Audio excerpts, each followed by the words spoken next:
It began on a quiet Tuesday afternoon during a live panel discussion on Capitol Hill.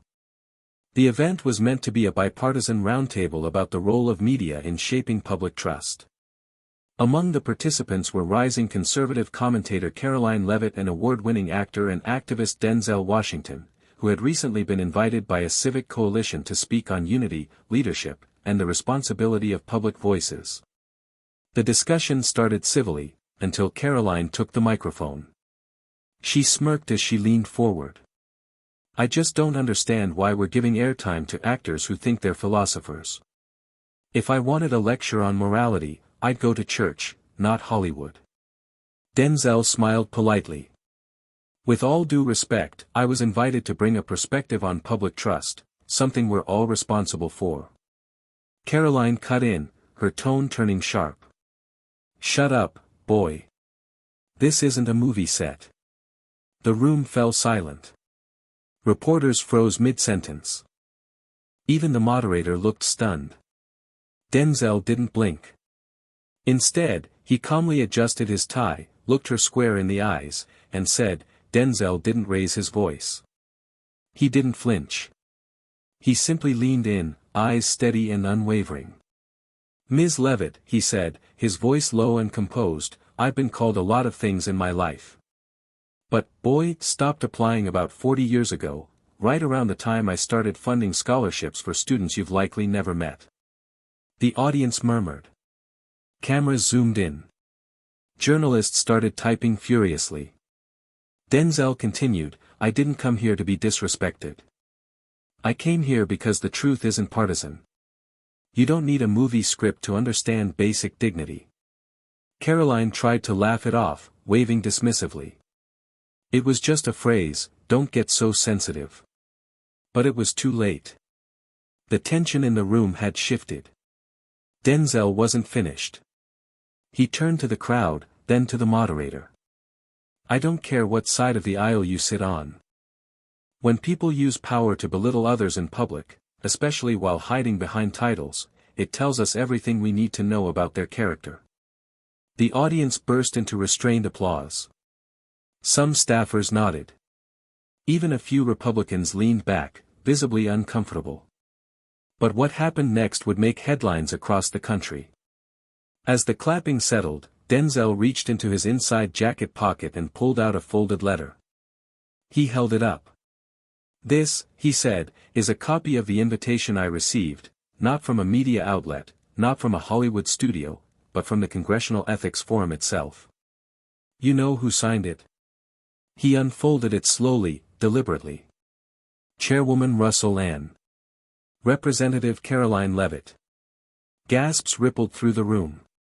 Karoline's face flushed instantly. "I wasn't just invited, I was requested," Denzel added. "Which means either your staff made a mistake, or you did." Reporters' phones were lighting up. The live stream chat exploded. Karoline fumbled for her mic, but before she could speak, Denzel raised a hand. "No interruptions. I let you speak." He turned again to the audience. "I didn't come here with a script. I came with my truth.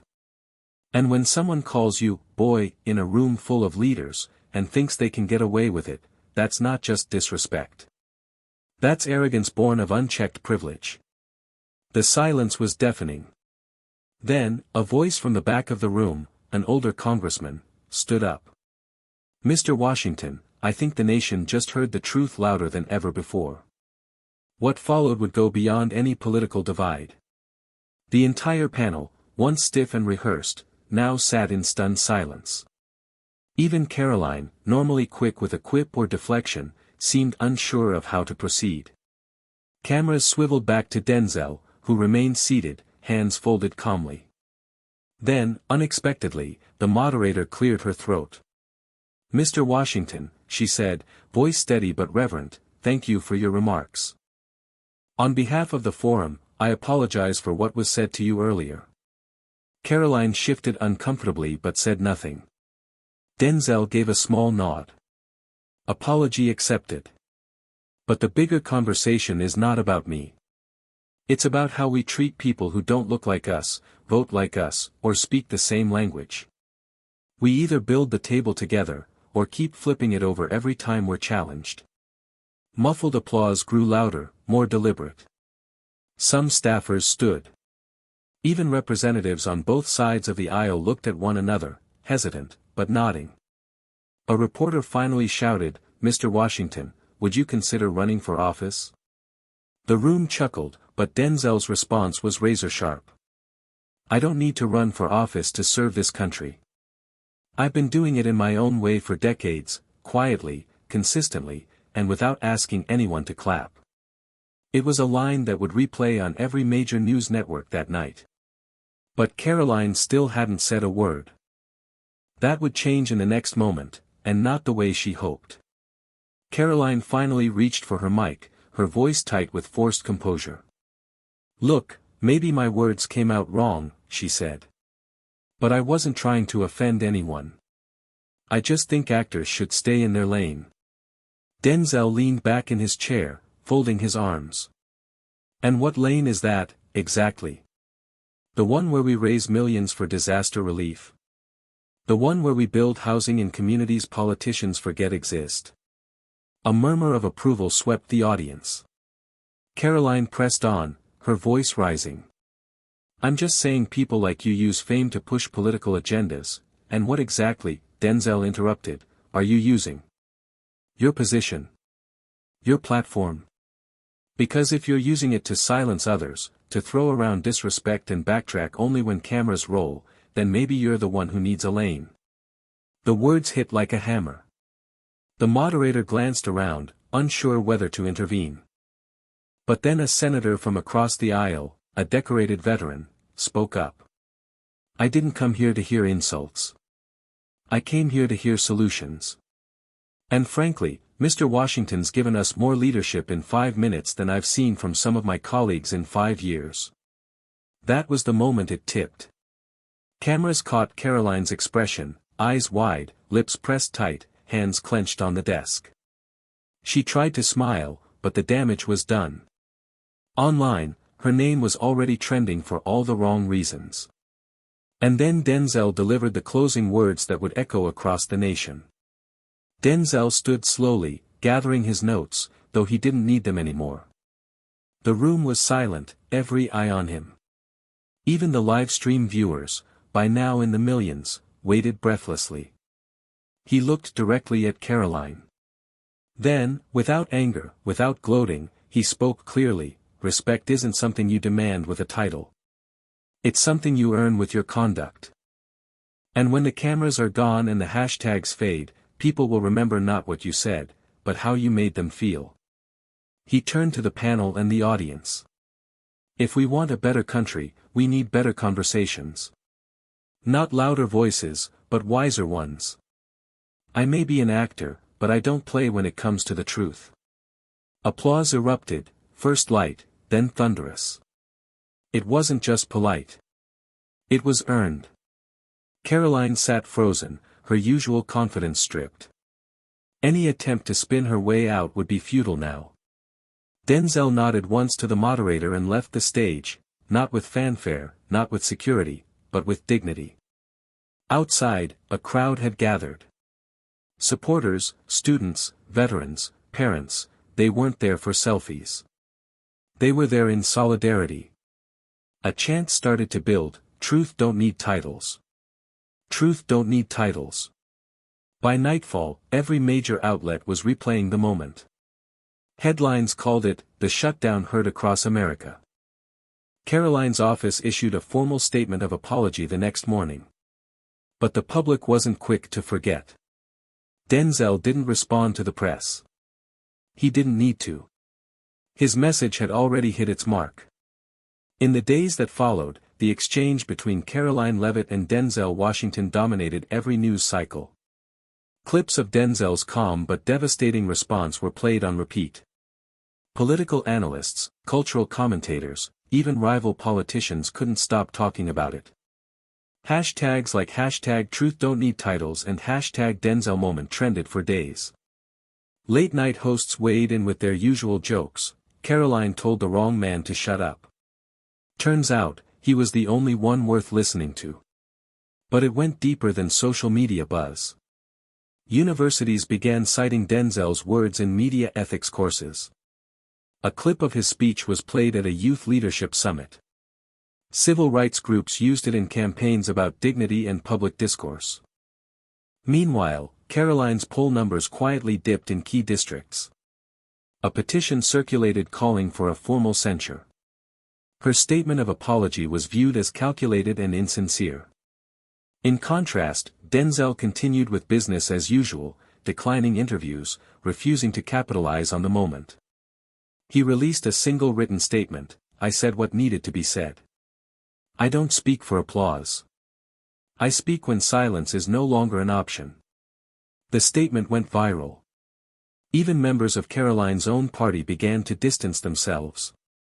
A moderate congresswoman said on air, "I may not agree with Denzel politically, but I know grace and leadership when I see it." And he brought both to that stage. It wasn't just a media moment. It became a cultural one. And for once, America paused, not to argue, but to listen. Weeks later, the ripple effects of the confrontation were still unfolding. News cycles had moved on, but the impact remained. High school debate teams referenced the event as a turning point in modern civil discourse. A university even launched a guest lecture series titled "Truth Doesn't Need Titles," with Denzel's quiet confrontation as its inspiration. In Congress, whispers grew louder. There were internal calls for Karoline Leavitt to step down from the committee that had hosted the event. Public trust polls showed a steep decline in her favorability, especially among younger and independent voters. Meanwhile, Denzel kept his word: he didn't seek attention. But everywhere he went, people stopped him, not for autographs, but to thank him. Veterans told him they respected him more for that moment than for any role he'd played on screen. Mothers said they showed the clip to their kids. Young activists called it a new kind of courage, not loud, not performative, but unshakably principled. Then, quietly, a small bipartisan group in Congress drafted a resolution titled "The Washington Standard," a symbolic commitment to restoring integrity and respect in public forums. Denzel didn't show up for the vote. He didn't need to. Because long after Karoline's soundbite faded into political trivia, his response had become something far greater than a comeback. It became a standard. Days after the storm had passed, something unexpected happened behind closed doors. Karoline Leavitt's office reached out privately to Denzel Washington's team: no press, no cameras, no statements. Just a request for a quiet, face-to-face meeting. Denzel agreed, on one condition: no staff, no advisors. Just two people, one conversation. They met in a quiet room inside the Capitol. No one knows exactly what was said. No transcript was released. But eyewitnesses saw something telling. When the meeting ended, Karoline walked out visibly shaken, her eyes red but clear. She didn't speak to the press. She simply nodded and left. Denzel emerged minutes later, calm and composed. When asked by a journalist outside what the meeting was about, he offered only this: sometimes, the loudest changes begin in silence. He didn't say whether she apologized or whether he forgave her. He didn't need to. Because while America had been focused on the explosion, Denzel had been focused on the restoration. And for those paying attention, it became clear, this wasn't about headlines anymore. It was about healing. Months passed. The headlines faded, political cycles churned forward, and new controversies filled the airwaves. But the echoes of that Capitol Hill confrontation still lingered, quiet, steady, unforgettable. Karoline Leavitt kept a lower profile. She avoided provocative media rounds and began voting more cautiously. Her tone shifted in interviews, less combative, more measured. Critics noticed. So did supporters. She never publicly spoke about the incident again. But in a rare moment during a university town hall, when asked what moment taught her the most in office, she paused. "I once told someone to shut up," she said quietly, "and he taught me how to actually listen." The room went silent. That clip made its rounds, not with controversy, but curiosity. Had she changed? Had that moment meant something? As for Denzel, he never once spoke about it again. Not in interviews, not in speeches, not in his memoir. When asked, he would simply say, "Respect is a seed. You plant it and walk away. If it grows, you did your job." In the end, it wasn't about a takedown. It wasn't about ego or revenge. It was about grace under fire. Truth without anger. And leadership without a podium. America didn't just witness a moment. It witnessed a model. 1 year later, the moment that once rocked the Capitol had found a new home, in textbooks, classrooms, and quiet conversations across the country. A documentary titled The Washington Standard premiered at Sundance. It didn't dramatize. It didn't sensationalize. It simply told the story, through the lens of grace, restraint, and dignity in the face of public provocation. Denzel Washington never attended the premiere. But he sent a handwritten message, framed at the entrance of the theater: "What you say echoes. What you do teaches. But how you carry yourself, that's what they'll remember when the noise dies down." The note was photographed more than the red carpet. Meanwhile, Karoline Leavitt quietly sponsored a bipartisan initiative focused on civil dialogue and ethical leadership training for congressional interns. She never sought credit. In fact, she refused to put her name on the bill. Some called it rebranding. Others called it growth. But one thing was certain: both of them had left a mark, just in different ways. The insult may have sparked the fire. But it was the response that lit the path forward.